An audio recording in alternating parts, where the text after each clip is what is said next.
তো বস, আমাদের এই ইন্ডাস্ট্রিতে এরপর যদি কোনো ছবি খুব ভালো ফলাফল করে, কোনো ছবি যদি প্লেক্স কালেকশন দুর্দান্ত করে, কোনো ছবির যদি ভার্ডিক্ট সুপারহিট ব্লকবাস্টার বলা হয়, 70 দিন 100 দিন রান নেয়, তারপরেও অডিয়েন্সের ডাউট থেকে যাবে এবং অডিয়েন্স না হয়তো আর বিশ্বাস করবে না এই কালেকশনটাকে। এই কথাটা আমি কেন বলছি, তার কারণ এই যে ক্রিসমাস রিলিজগুলো হলো, তার আগে একটু দ্বন্দ্ব ছিল শো পাওয়া নিয়ে না পাওয়া নিয়ে, যেটা প্রত্যেকবারই থাকে।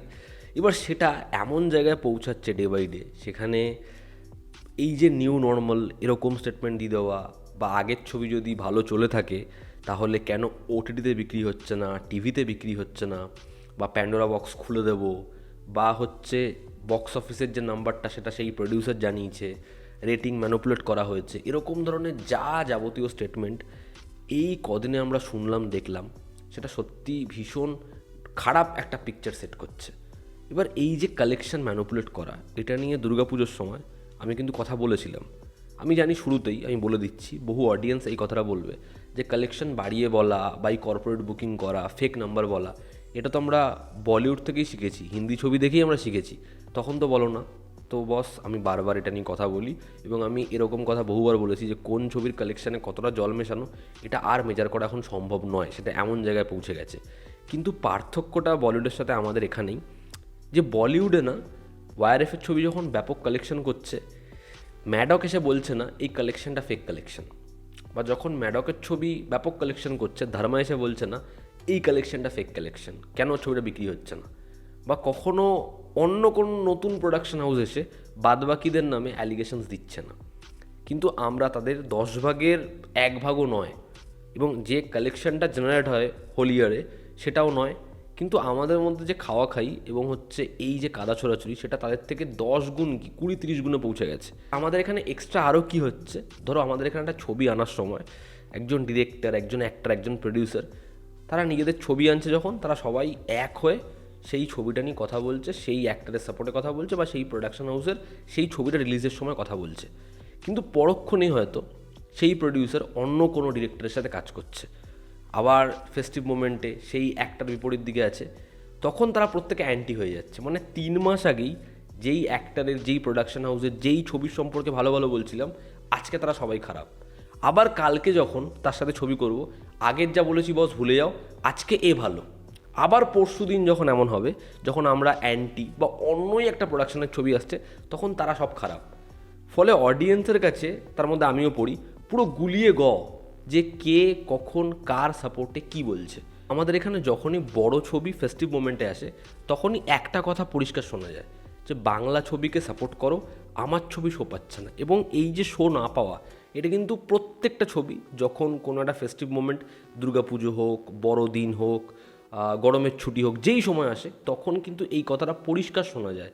কিন্তু যারা এই কথাগুলো বলে যে বাংলা ছবির জন্য করছি বা আমার ছবি শো পাচ্ছে না, সবথেকে অবাক লাগে হচ্ছে, ধরুন একটা ডিপ ফ্রিজ, বা ধরুন একটা the academy of fine arts, এরকম ধরনের ছবি যদি সমস্যায় পড়ে, বা যদি এরকম ধরনের ছবি শোজ না পায়, রিলিজ আটকে যায়, এরা কেউ কথা বলে না।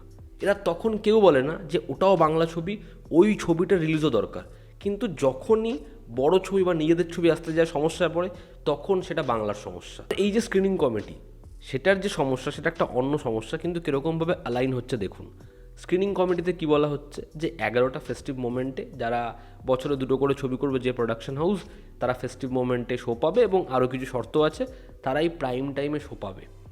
এবার যদি কোনো নতুন প্রডিউসার হয়, নতুন প্রযোজক হয়, নতুন ছবি হয়, যাই হোক, সেই ছবিটা কিন্তু তাহলে হিসাব মতো এই 11খানা ফেস্টিভ মোমেন্টে আসতে পারবে না, আসলেও প্রাইম টাইম শো পাবে না।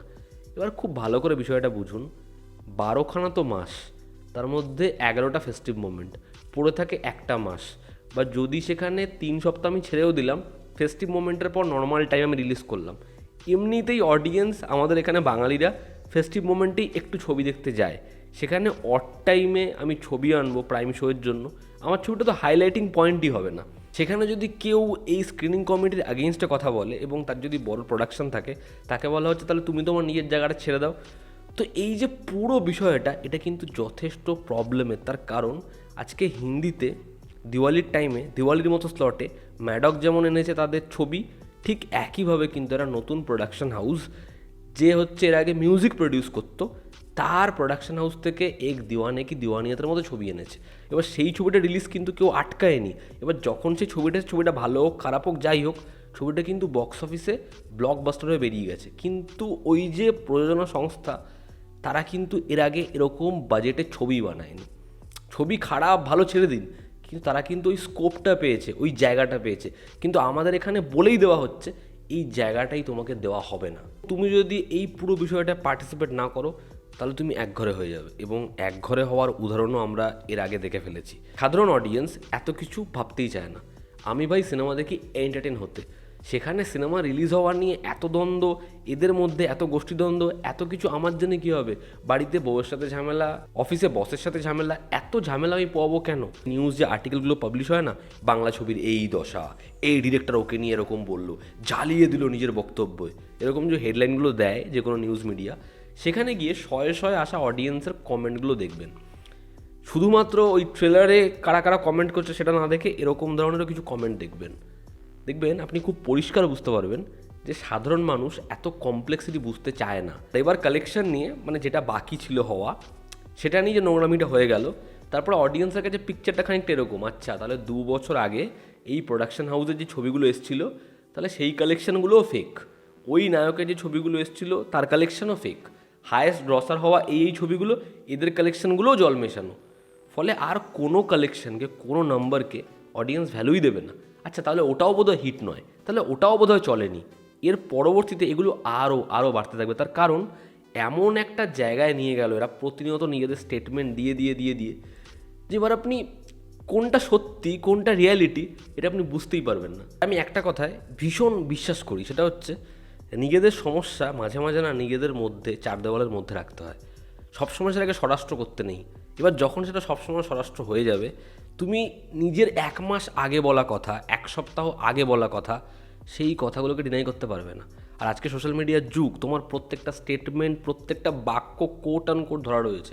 আমি 2 দিন আগে একটা পডকাস্টে বলছিলাম যে 2013 সালটা অবধি ছিল বাংলা মেইন স্ট্রিম ছবির একটা ডেডলাইন।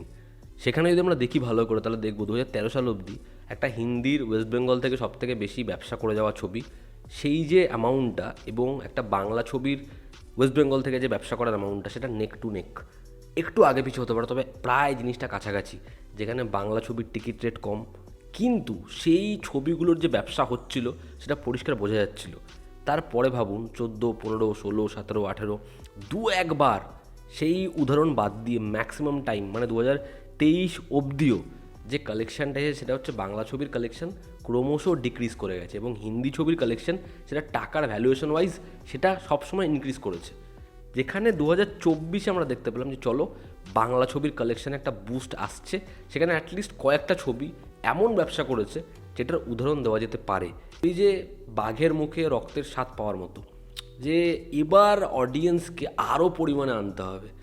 গোটা বছরে আমরা দেখলাম বছরের প্রায় মধ্যভাগ অবধি অনেকগুলো ছবি মোটামুটি ভালো ব্যবসা করলো, মোটামুটি সাকসেসফুলও হলো, কিন্তু যখনই বড় ইভেন্ট ফিল্ম আসলো তখন করা হলো কি, আগে যেমন 1 বালতিতে 1 মগ ফেক কালেকশন বলা হতো, এবার 1 মগে 1 বালতি ফেক কালেকশন করা হলো। তো উপচে তো পড়বেই।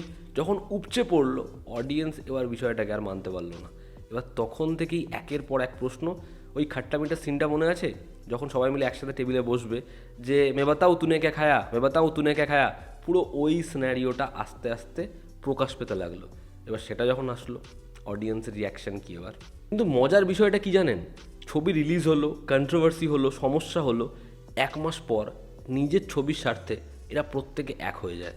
এবার অডিয়েন্সের অবস্থাটা কী বলুন তো, আপনার আমার মতো, যে ঠিক 2 মাস আগে বা 3 সপ্তাহ আগে আমি একটা ঘটনার বেসিসে যাকে সাপোর্ট করেছিলাম, আজকে তো পুরো পিকচারটাই উল্টো হয়ে গেছে। আগামীকাল আবার পিকচারটা উল্টো হয়ে যাবে, তারপরে পিকচারটা আবার উল্টো হয়ে যাবে। ফলে কোনটা সিরিয়াস ইস্যু এবং কোনটা পুরো ফেক স্টেজ, এটাও এখন এখানে বোঝা সম্ভব নয়। যখন একটা বন্ধু সান্নিধ্যে রোজ আসবেন এবং বুঝতে পারবেন নেগেটিভ ইম্প্যাক্ট আসছে, আস্তে আস্তে আপনিও না তার সাথে একটু দূরত্ব বানাবেন, এবং এটাই হয়, এটা হওয়াটা স্বাভাবিক। এবং আমাদের ইন্ডাস্ট্রিতে রোজ যা জিনিসপত্র চলছে, যেরকমভাবে সেগুলো চলছে, এগুলো ভীষণ ভীষণ নেগেটিভ ইম্প্যাক্ট আনছে। আগে যখন একটা ছবি রিলিজের পরে অলমোস্ট ফুল হাউসফুল লিস্ট দেওয়া হতো, সেটা আপনাদের সঙ্গে শেয়ার করতাম, কথা বলতাম। এখন বুঝতে পারছি না যে এটা কোন লিমিটে, কীভাবে, কোথায় কী করে যাচ্ছে। ফলে সেটা নিয়ে কথা বলার আগে 5বার ভাবি। আমার দর্শক মানে ইভেন আমরাও বক্স অফিস নাম্বারে আর বিশ্বাসই করবো না। তার কারণ আজকে যেই নাম্বারটা বলবে হয়তো 3 মাস পর বলবে যে ওই নাম্বারটা আমি বলিনি, বা আরেকজন বলবে আমি কি প্যান্ডোরা বক্স খুলে দেবো, কেন এই ছবিটা বিক্রি হচ্ছে না। এটা খুব খুব বাজে, ভীষণ বাজে। আজকে বলিউড থেকে শুরু করে প্রত্যেকটা ইন্ডাস্ট্রিতে এরকম জিনিসপত্র হয়, নাম্বার বাড়িয়ে বলা হয়, ম্যানুপুলেট করে ফিগার বলা হয়। সেটা হয়তো ছবির ক্ষেত্রে ভীষণ পরিমাণে কর্পোরেট বুকিং করা হয়েছে, কিন্তু সামনাসামনি এসে এরকম ধরনের স্টেটমেন্ট, ওকে এরকম ধরে নামানো, একে ধরে নামানো, একে বলে দেওয়া যে ভাই কাইন্ড অফ তোকে আমি এক ঘরে করে দিলাম সবাই মিলে, এই জিনিসপত্রগুলো হয় না। যেই কারণেই সেই ইন্ডাস্ট্রির প্রতি অডিয়েন্সের একটা রেসপেক্ট থাকে। আর এখানে দেখুন সেটা পুরো স্বচক্ষে করা হচ্ছে এবং অডিয়েন্সও বলছে নে লবডঙ্কা। তো এই ছিল আজকের ভিডিওতে। তোমাদের কি অপিনিয়ন জানিও। জনতা আমাদের পাশে আছে। আবার দেখা হচ্ছে, টেক কেয়ার।